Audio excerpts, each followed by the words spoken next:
So there have been some new rulings in the Jay-Z case. What is a ruling? That's when a court, sort of like baseball, where an umpire calls balls and strikes. That's what a judge does. A judge was calling balls and strikes in the Jay-Z case. So somebody threw a pitch. The lawyers for Jay-Z threw a pitch. And the judge is making the decision is if it was a ball or if it was a strike, meaning did it hit the mark. So the judge ruled on some of the pitches thrown by Jay-Z's lawyers that these were not strikes, these were balls.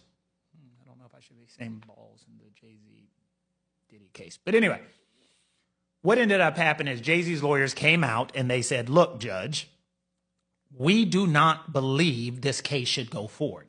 So a couple of weeks ago, way to pat myself on the back, I think I can use it. I flat out said, there's no way this judge is going to throw out this case. And it wasn't that I was saying that I know everything, but it's just when a person brings a lawsuit, and in the time that I've done this, when you bring a lawsuit, you have a right to have your case heard. It is an extraordinary measure for a court to come out and say, you do not have a right to have your case heard.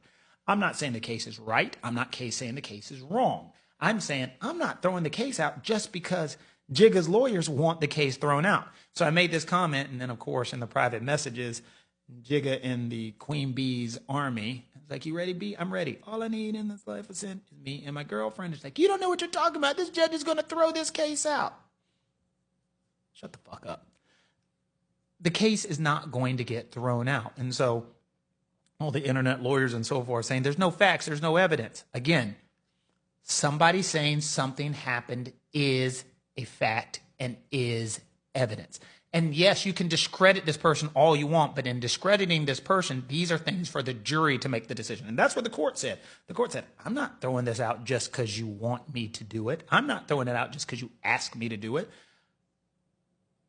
Now, can the case still be thrown out later? Possibly. You're like, well, how can it be thrown out later?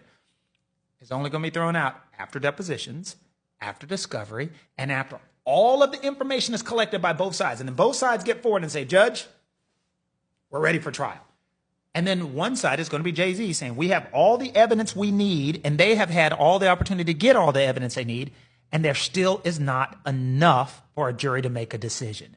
And if the judge believes that, then the judge can throw it out on summary judgment. But as long as this victim is specifically saying, it happened, I don't give a damn how inconsistent she is, it's happening. So all you internet sleuth lawyers telling me how wrong I am, I got two things for you. Boop. Now, digress. One of the internet lawyers that I was impressed with, there's that young lady who says, I'm not a lawyer, but I don't know her name, don't know anything about her, but it came up on one of my pages, and I saw her make a comment that I thought was fascinating. She said she was going to go sit in a courtroom and watch something.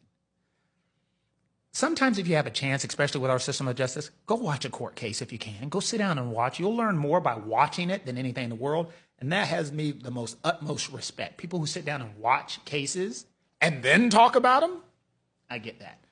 Number two, the second thing that the judge said, the judge flat out in their order said, Mr.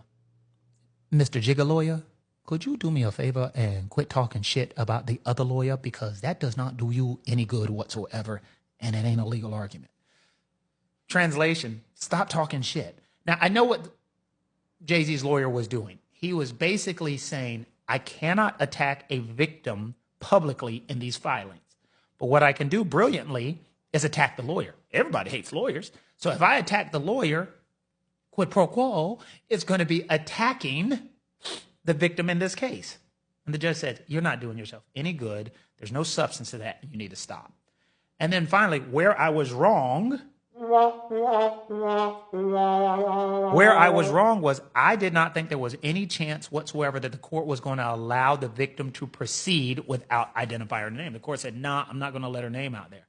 And you say, why are you allowed to do this without releasing her name? And the court said, look, here's the deal. This case is public. It is high profile. If I release the name of this victim, you don't think the Queen Bee and Jigga Army is going to be out there attacking on that door, knocking on that door, saying, yo, where you at? Why you talking shit about Jigga? Yo, Bed-Stuy, why you talking? They're going to come after him. They're going to be angry. And the judge says, that's not fair. She has a right to have her day in court. Now, I'm not saying it's going to last forever, because at some point the name is going to come out. Depositions, things of that nature, when they start sending these notices out there. So the court flat out said, we're not letting the name. And I was flat out wrong. I thought the court was going to make the name released, but I was just wrong on that one. So the case is going forward. It's going to continue to go forward. It's going to go forward for a while. There's going to be depositions, sworn statements, things of that nature. What's going to be interesting is they ain't going to be able to take a deposition of Diddy. Why?